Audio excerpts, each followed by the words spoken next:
I'm not sure if that's working. I put in the chat that basically today's reading is going to be from the Tibetan Book of the Dead for Beginners, A Guide to Living and Dying by Lama Lhanang Rinpoche and Mordy Levine. And this is the day 3 that I've been doing this practice. And so I'm going to do that. I'm going to read that chapter. The previous 2 chapters, so chapter 1 was Karma, How We Live is How We Die. And chapter 2 was What Dies and What Gets Reborn. And so chapter 3 is Our Consciousness After Death. And what I'll do is I'll read, there's a cool quote at the beginning, and then I'll read the dedication, and then after that, what my practice has been is to pull an animal oracle card. I like the kind of spontaneity, and what I like to do is I like to reflect on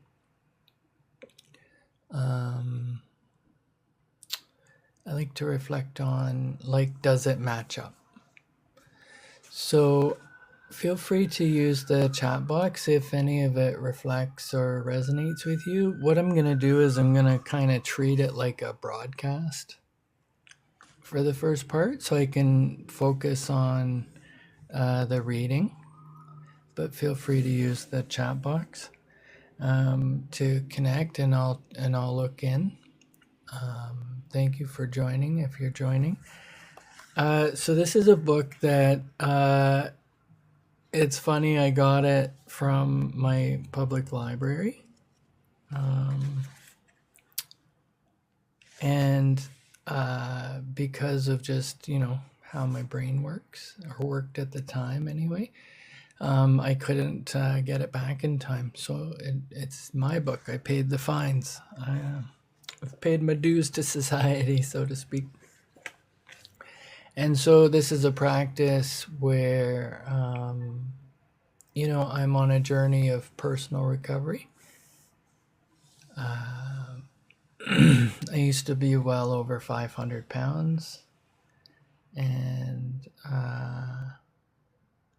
I've always had a life of adventure, so to speak. And so I live with things like post-traumatic stress disorder and ADHD and BPD and all the other acronyms that tend to put people in the line of stigma and stuff like that. So this is a practice that's part of my practice, part of my values, part of my ethics. It isn't to suggest, that anybody follows the yellow brick road or any particular path. My practice is really, and I'm certified in values and ethics and guidelines that really is a practice of how do we get to know each other by getting to know ourselves, getting to know ourselves by getting to know each other. So this is just, as you'll see, listen in, see how you feel. So it covers things like, so the chapter's called Our Consciousness After Death, and then there's top headings like the moments after death, the bardos, the 5th bardo, and preparing for the bardos. So, I'm learning alongside of you. So, and then with the Collette Baron-Reid book, this is a wellness tool that I use. I like to just pull a card. It gives me kind of like an improvisational moment. So if you've tuned in, thank you. All right, I'm gonna wet my whistle. Part of the practice is that I experience some stiff jaw. So by reading, it's like so feel free in wherever you are, if you're tuning in or turning on, this is an opportunity for you to think about how can you get 1% more comfortable. So I'm sitting I'm sitting in my favorite chair. I got my dog laying on his heated blanket. He's living his life. There's a monkey looking in a mirror. There's an artist named Nelson Sullivan. There's a book called Family Rap, and this is an image from a comedy production of mine from once upon a time. So welcome, plenty to see. And just so I let everybody know, so my name's Angus Wright. I also go by Angus by Design. Angus by Design is a personal mantra that I use in reflection for my own wellness journey.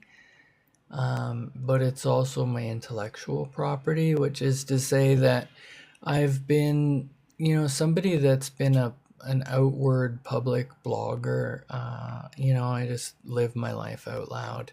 I'm very much in the moment. If I'm going through it, you're going to hear about it, type deal. And that brings on certain energies, I guess, or people develop certain ideas that I should be accessible in ways. So I really do practice boundary setting. I practice, being considerate of what I bring to the table. So this is, I just like organic followings. This isn't a sales pitch. I'm not trying to sell you a dream package to any sort of lifestyle. My dog and I live in Ottawa, in Centertown. I love being here. I've lived in Ottawa for 30 years. So very approachable. If you want to see all sorts of BS and shenanigans and opinions and all sorts of things that you'd like to judge, I always say scroll back to school yourself. I'm very public. I own it. What my priority is my own safety, the safety of anybody that's listening or watching. And, I am very connected to social action movements and people that experience certain extraordinary things in their lives because of stress or wellness or mental health. So people who put themselves out there with their names, right? And it's my name. So I think that there needs to be an extra level of safety put into place, and just the ability for everybody to feel even 1% more comfortable in this space. So I hope that this is an opportunity for you to be able to feel respite and comfortable. So, but anyway, long story short, too late. I love the sound of my own voice. I'm reading from the Tibetan Book of the Dead for Beginners. It's a guide to living and dying from Lama, Lhanang, Rinpoche, and Mordy, Levine. My goal is for all of this to happen under 1 hour so I can repost it. And then I'm going to pull a card from the Animal Oracle. I love, love, love reflective stories and the opportunity to reflect on something that's a little bit more positive. And Mr. Bo H. Regard is taking care of some business back there. I think he's got an itch on his leg. So if that goes too long, I'll try to... Hey, Baba. Oh, yeah, okay. All right, welcome everyone. So chapter 3. Oh, I was going to read Okay, so I'm going to take a deep breath. Then I'm going to read a quote, and then a dedication, and then I'll roll into the chapter.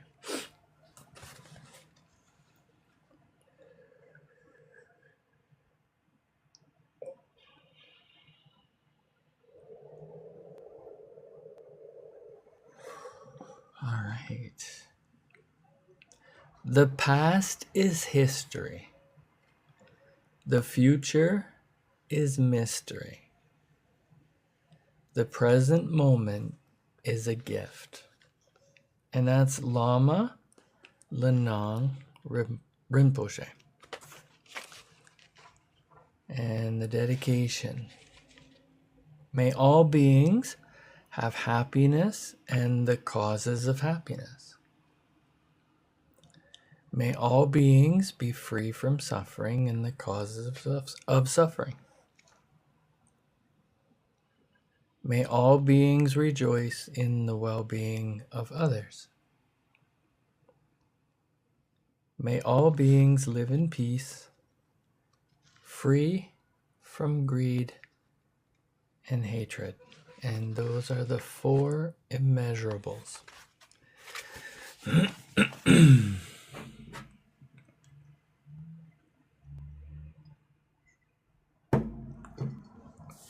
All right, so chapter 3, our consciousness after death. When we die, our physical body returns to nature. Death is a natural part of the life, or of the cycle of life. We are born, so we must die. Like a flower that grows into beauty, after it dies, its seeds grow, continuing the flower's life cycle. Similarly, after we die, our consciousness continues on to its next plane, or its next phase, As mentioned earlier, our habits, karma, are embedded in our consciousness and continue on. Some scientists now agree with Buddhists who believe that our consciousness continues after we die. So people who have had a taste of their death and afterlife have shared their experiences. And based on their experience, they are no longer afraid of death. It's just another part of our life cycle. And even something they look forward to when they approach death again. They are our witnesses, our front runners, and our guides to what is possible for us after death. All right, so this is, and hey Brad, welcome. So this is chapter 3 from this book. Perfect. And it's the Tibetan Book of the Dead for Beginners, A Guide to Living and Dying, from Lama Lhanang Rinpoche and Mordy Levine. Then I'm going to pull a card from the Animal Oracle, and then I'm going to, if there's time even, I have another deck here called The Universe Has Your Back by Gabrielle Bernstein, so we'll see if there's time. So the moments after death. Let's start with the immediate moments after death, defined medically as when the heart stops beating, which results in immediate cessation of brain activity. So there are numerous documented stories of people who have experienced death and come back to life within minutes. These are termed near-death experiences, or NDEs. Common NDEs include when the deceased person hears and sees people as their consciousness floats above their body. They see light at the end of the tunnel, so to speak, experiences a review of their lifetime's memories, and they see a God figure. So many people who experience an NDE, it described feeling a certain relief after they die and their consciousness exits their body. Many experiences include seeing golden light and or luminous beings.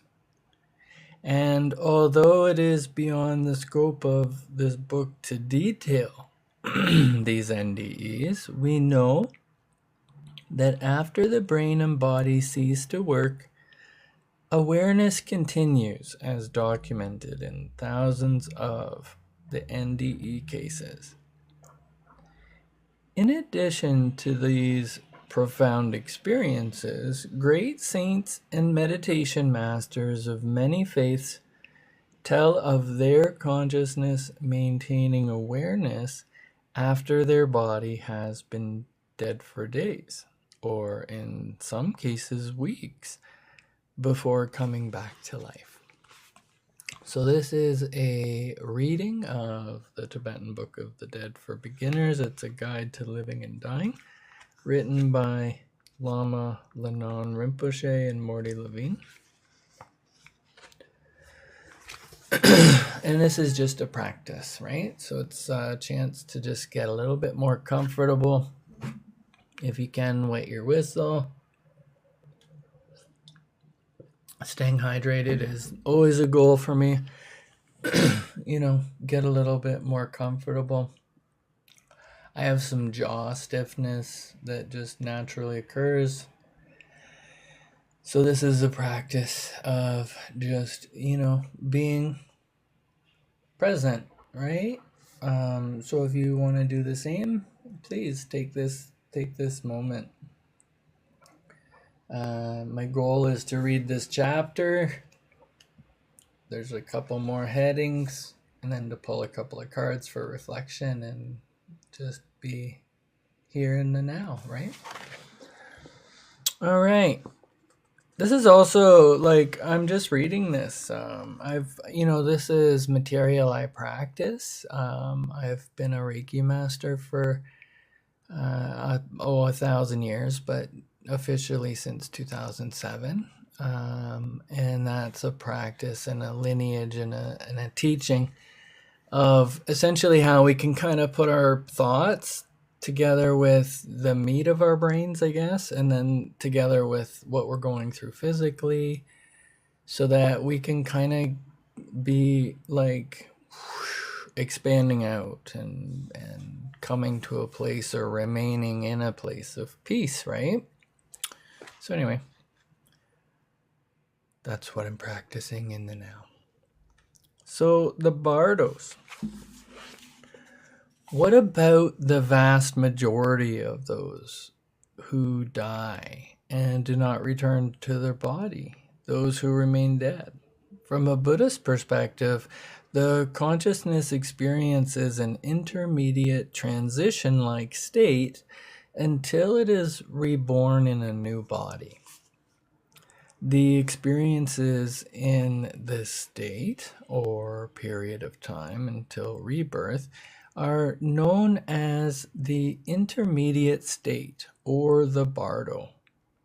The English translation for the bardo, appropriately enough, is gap. So the Tibetan Book of the Dead not only describes what happens to us when we die, it also details what we can do to improve our experience in the bardo and prepare for a good rebirth. So bardo can also describe any gap in one's life. So for example, the term bardo can be used to refer to a pause between breaths, a vacation, a pandemic year, or a time of change or transition. Tibetan Buddhist lineages map our life cycle in terms of 6 bardos, or time periods. The first 3 bardos relate to while we are alive as follows. So 1, bardo of this life. The time period of our lives, we are experiencing it now. Number 2, bardo of the dream state. So that's the time period when we are asleep and dreaming. And then bardo 3 is bardo of meditation. So that's the time period when we are meditating. So the last 3 bardos refer to the time periods between death and rebirth. So number 4 is the bardo of dying. So this is a time period when our body is in the process of dying. So all the physical elements of our body dissolve and only pure awareness remains. So during this period, our mind can become very clear and can recall all of our past positive and negative actions. We feel at peace as we remember the positive actions and fearful as we recall the negative actions. And then number 5 is the bardo of luminosity. So our body and brain are dead. We experience visionary and auditory sensation, not unlike the dream state while sleeping when we are alive. So this can include the appearance of ghosts, demons, gods, as well as a judge of our karmic account. So all created by our state of mind. There can also be a feeling of peace and heartfelt, intense awareness. And then number 6 is the bardo of becoming. So the time between when our consciousness, karma, enters the mother's womb until the time we are reborn. So entry into the mother's womb results from the habit of the consciousness to grasp for a physical body for its identity or a sense of self.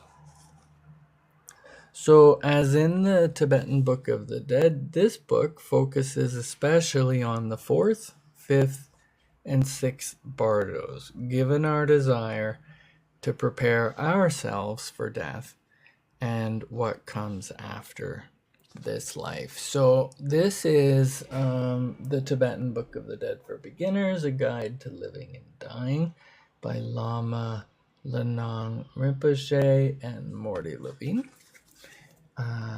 As you might be able to see, I got it from my public library, but I couldn't, my brain at the time couldn't put 2 and 2 together to get it back in time, so I'm the proud owner because I paid my dues, I paid my fine. So I'm just reading that, and then I'm going to pull a card from the Spirit Animal Oracle deck. It's a practice and a wellness tool I use. It's just really cool. It has all these animals, and then each animal kind of has a quick sort of message, and then the book itself, like the reference book, has more kind of like reflective opportunity to reflect on sort of like the elements of that animal and how we can apply it to our lives. So, all right. So far I'm reading chapter 3, which is our consciousness after death. We've covered the moments after death, the bardos. I'm about to read the 5th bardo, but just for context as well. So the authors of this are the Venerable Lama Lhanang Rinpoche, and it says he's a teacher of Vajrayana Buddhism. of the Nyingma lineage of Tibetan Buddhism. So born in Tibet, he currently directs the Nyingma Lingpa Center in San Diego and teaches throughout the U.S. and internationally. And then Mordy Levine, or maybe it's Levine, I hope I'm not butchering that, but he's the president of the Nyingma Lingpa Center and creator of the Meditation Pro series that has taught meditation to more than 250,000 people. So the Tibetan Book of the Dead is pretty awesome. There's a bajillion, gazillion, different resources around that. So this is kind of like their guide too, based on, right? So the fifth bardo.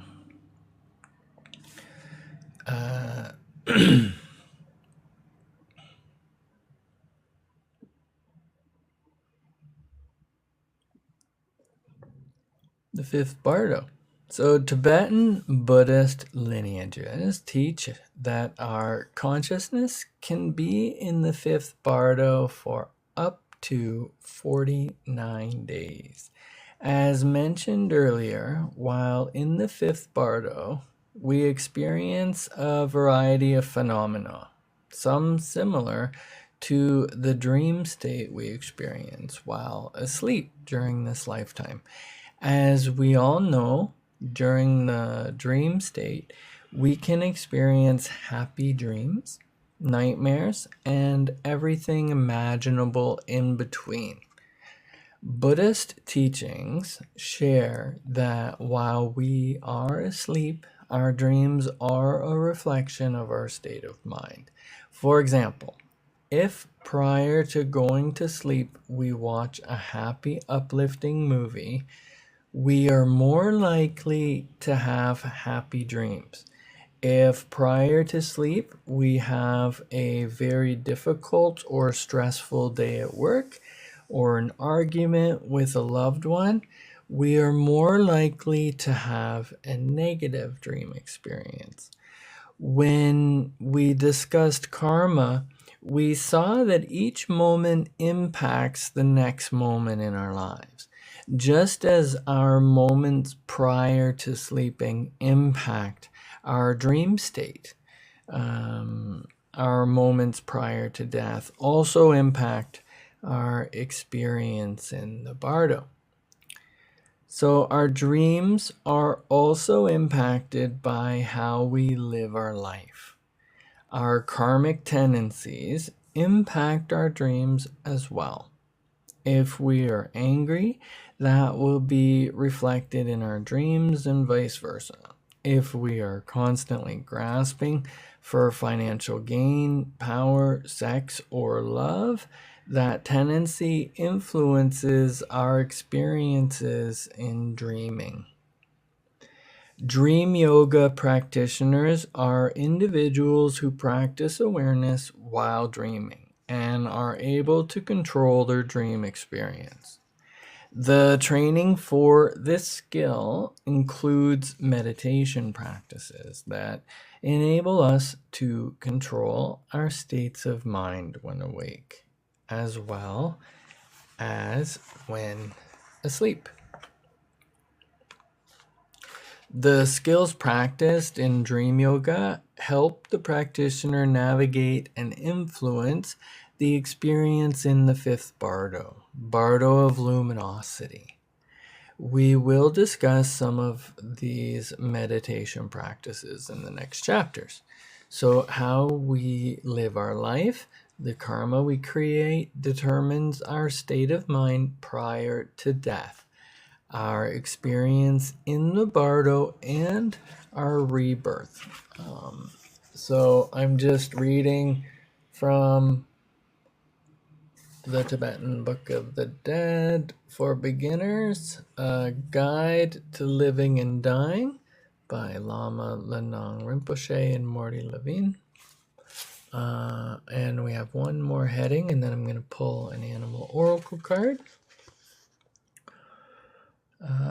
But, I want to mention in this moment, so one of the things that I'm, a practitioner of and qualified in just because of the time I put into, self-development and cultural competence is called emotional CPR.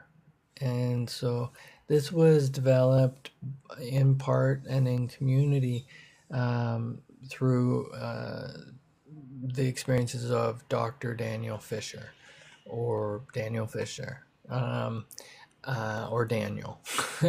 And it's the idea that, people are aware. People who are living with extraordinary medical circumstances, people whose bodies are still present, but maybe their mind is elsewhere. There's still an existence within all of that. And part of the connections that we make are the connections within ourselves. So it's very powerful if you look up Daniel Fisher's story or the National Empowerment Center or emotional CPR. What you'll see is you'll see examples where just through kindness, just through active listening, just through conscious kind of being with people,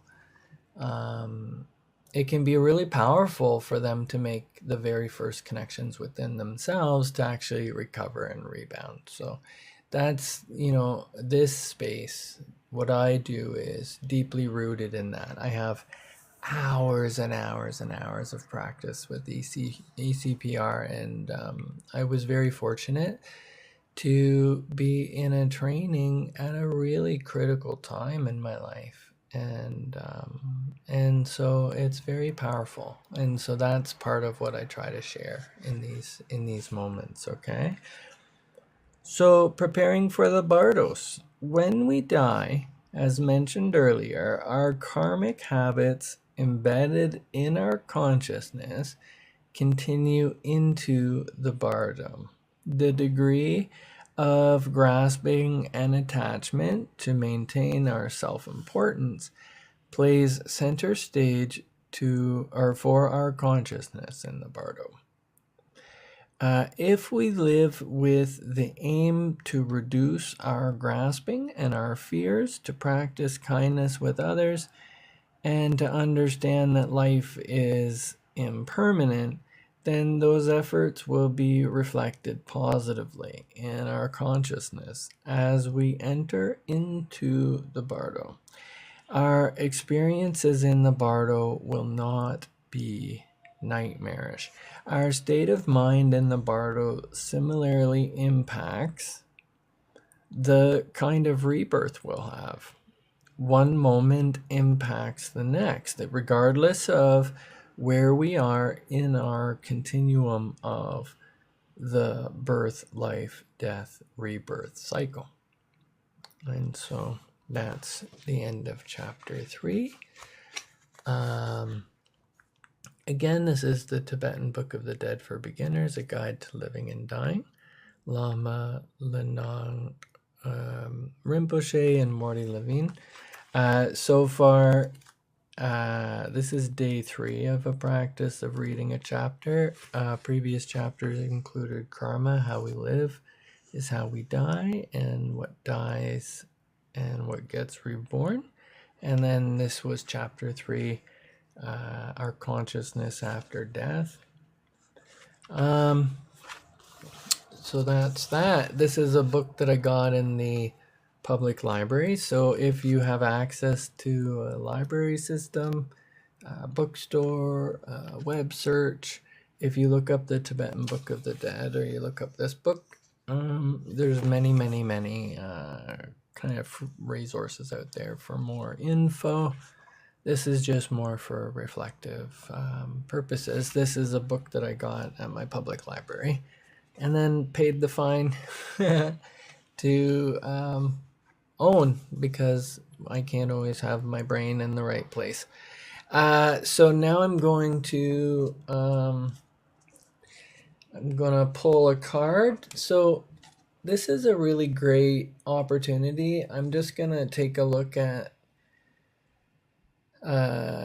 who's kind of visited so far, and if there's anything I should address in the chat box, because ultimately I'm gonna pull this card for every person that joined, whether they stayed for a second or 1,000 seconds, whether you tuned in right from the beginning, whether you jumped in or jumped out.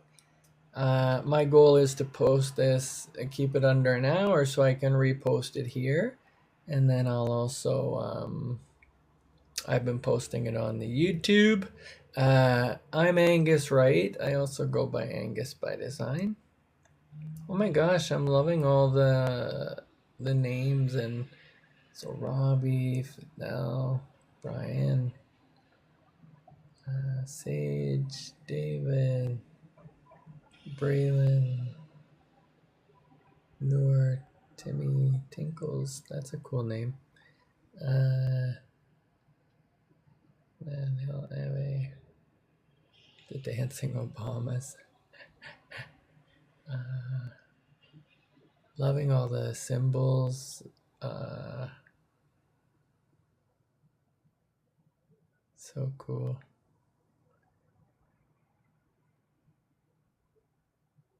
So I'm reviewing these names and I'm seeing all of these images. Part of my practice is like a journaling practice, and I really love. So my name, Angus, Angus, means one strength. And Angus Og was known as a god of love. So I love the sort of meaning behind that. And then every one of these labels, these names, are choices that people have made. They're like the name they call themselves. Oh, it looks like even Jeffrey Epstein joined. So as you can tell, we're living in a world that's obsessed and that's going through a thing. And so maybe in some way that energy joins. So this is a great time to think about everybody that's impacted by those stories, right? And those narratives. Yesterday we focused on the story we tell ourselves, and the day before that, I think it was the idea of how, like, even the concept of karma and how we build positive and negative karma. So I try to have all this exist. So if any of it resonates, if you want more info, this is a great time too. If you want to think about somebody that you want to kind of place energetically when I pull this card. So far we've had the sandpiper spirit tell us to have a bit more fun. Yesterday we had the panther, who was what was his message? I'm trying to remember.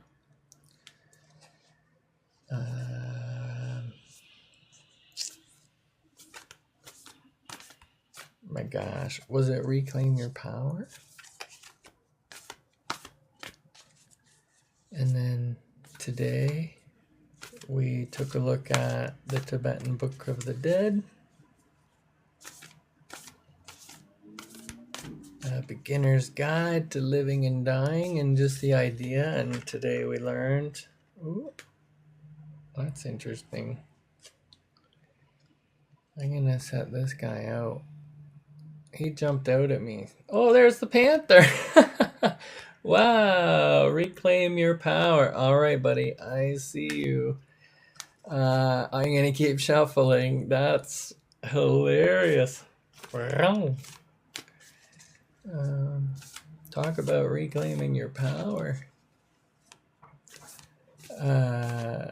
And so, yeah, so this is an opportunity for all that energy, for anyone you want to kind of think about. for me, this is going to go out to all those names that I saw.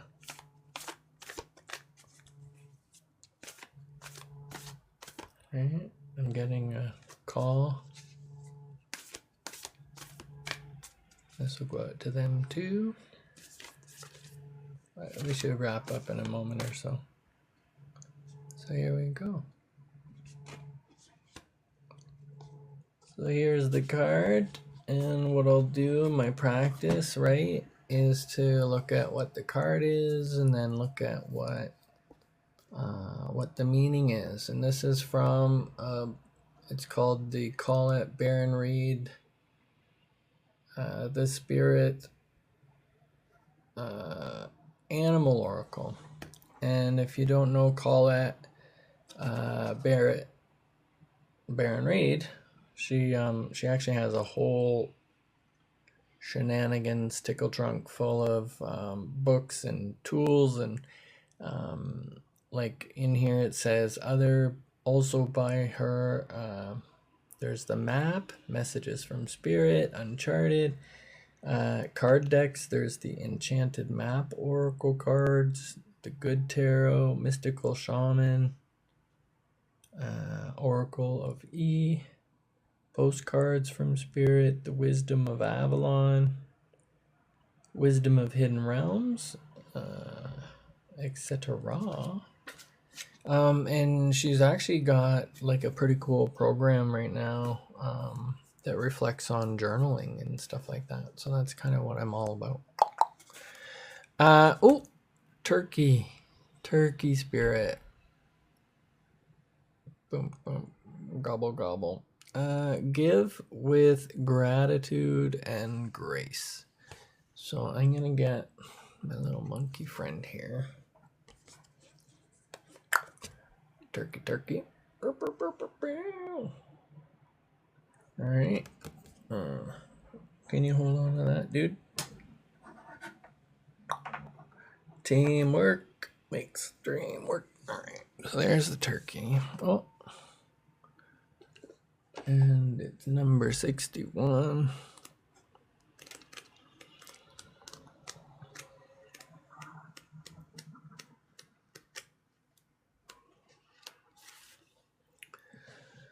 All right, so turkey.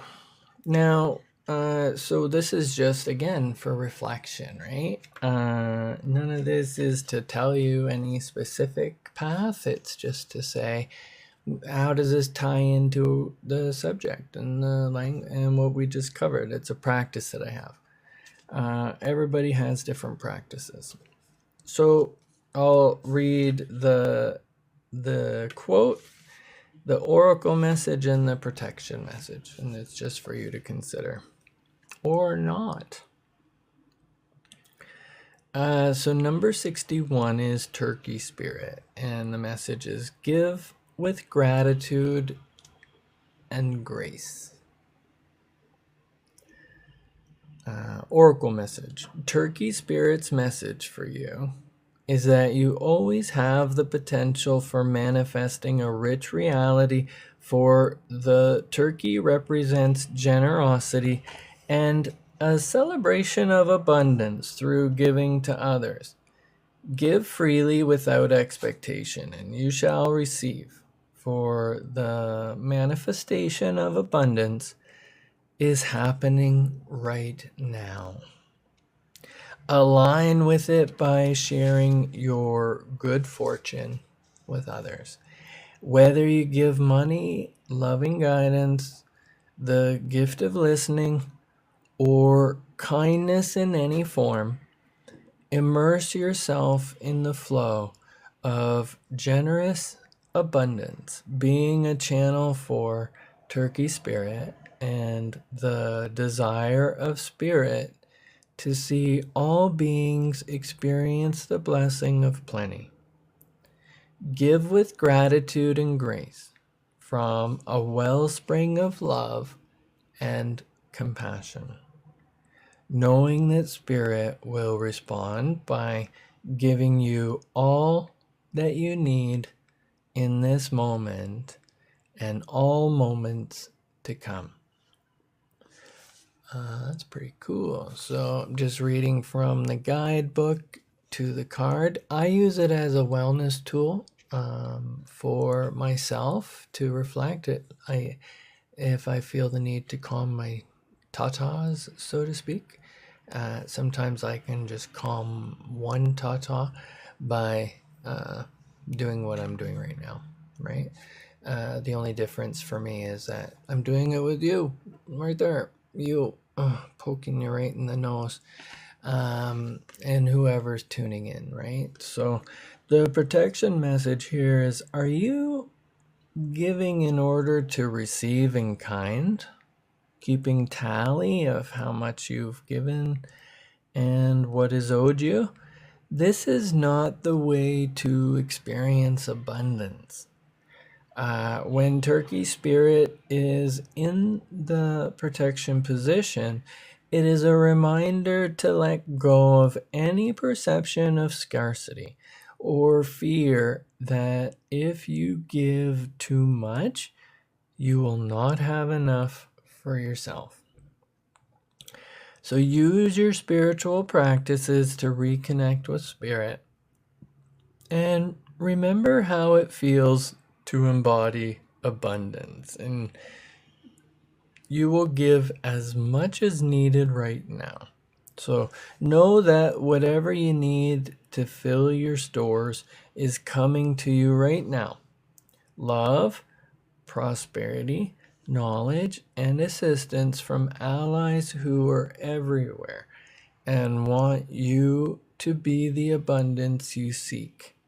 Turkey Spirit is here to tell you that everything evens out when you are aligned with the law of abundance as Spirit wants you to be. Abundance is yours. Ooh-wee. Well, I'm going to take that and own it. I don't know about y'all.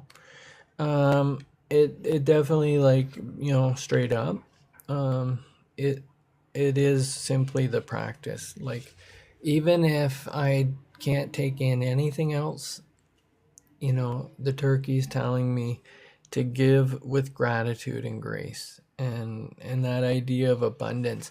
Right off the top of my head, and I want to wrap this up real soon.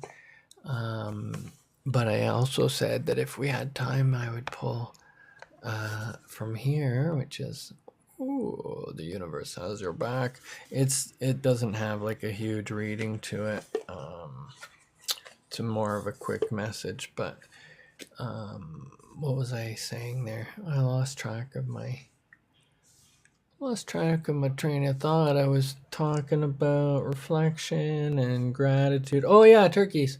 So my practice, like part of my Buddhist practice, or what I've learned from studying and researching and having Reiki connections and yada yada bing bing and blah blah blah, is just that idea that what I do actually does lead to where I'm headed. So just the act of reflecting, the act of listening, the act of trying to educate myself about myself. When I think of the turkey and abundance and the idea of giving with gratitude and grace, there's a podcast on ramdas.org. And, I can't think of the name off the top of my head. I want to keep this under an hour so I can repost it. But it talks about it's someone who's like indigenous or native or from First Peoples. But she's an educator, and she's sharing her wisdom and knowledge and how that ties into wellness and recovery and community and history and the future. But she actually does like workshops and talks about the concept of, teaching families how to cook a full chicken. like roast a whole chicken or roast a whole turkey, and how you can actually stretch that and feed a whole family for days and days and days. And it's just about learning the process, learning how to process it, preserve it, do all of those things. So that's when I think of abundance. It's like, and then I think of the wellness tool or the cognitive behavioral skill of savoring, right? So that idea of like, instead of going through life at a certain pace, how, like, what's happening now? Like what else is happening instead of maybe my anxiety or whatever. Definitely, being on the old TikTok right now at 50. I mean, it's like sticking your head in a turbo chef. You know what I mean? Like, it's like, my gosh, everybody's on their own channel, literally and figuratively, right? So as we navigate that, we're witnessing it. So here's me, bloody blonde, and everybody knows I can talk. I call it the Dharma Talks, and I'll share more about that soon. I also call it journaling out loud. So I'm accountable to being here, the guidelines, I trust that everybody's over 18 plus. That's a tool that's on the platform. I'm not here I don't want to be anybody's, villain or secondary character unless we've plotted out what that looks like. I love to give main character energy, but we're all main characters here, right? So, all right, I gotta be quicker now. So basically this is a deck by Gabrielle Bernstein. It says, "Hi, miracle worker. I'm so excited that you picked up the Universe Has Your Back cards. My hope is that this deck will help you deepen your connection to the innermost part of yourself and to the universe. In that connection, you will be guided to your true purpose, to be love and spread love. Michaela and I have lovingly crafted these words and images to bring you guidance and inspiration. These cards and their deep sentiments are intended to accompany and lift you as you travel inward. Choose one whenever you seek clarity of heart, loving direction, or a return to your own intuition. Each card carries a potent gift which can awaken a presence of joy within, help you transform your fear into faith, and remind you that the universe has your back. Wishing you a miraculous journey with love, Gabrielle." And she's been named a new thought leader by Oprah. She appears regularly on the Dr. Oz show. She's New York Times, a new role model, best-selling author. The Universe Has Your Back may cause miracles and miracles now. In 24, she teamed up with Deepak Chopra to co-host the Guinness World Records largest group meditation. YouTube named Gabrielle one of 16 next video bloggers, etc., etc., etc. And then Michaela Ezra is an Australian illustrator, textile designer, and mama of two living in New York City. She is the founder of AHYIN, a collection of contemporary Judica objects designed and created with holistic spiritual intentions. Sweet. All right. Oh my gosh, can I do it in less than 4 minutes? Or will I go over the hour? I'm going to do it real quick. So this is, what's going to project me forward here, because I'm heading out to hang out with a buddy. What can I take from this hour? I'm going to choose this one. Here it says, Happiness is my birthright.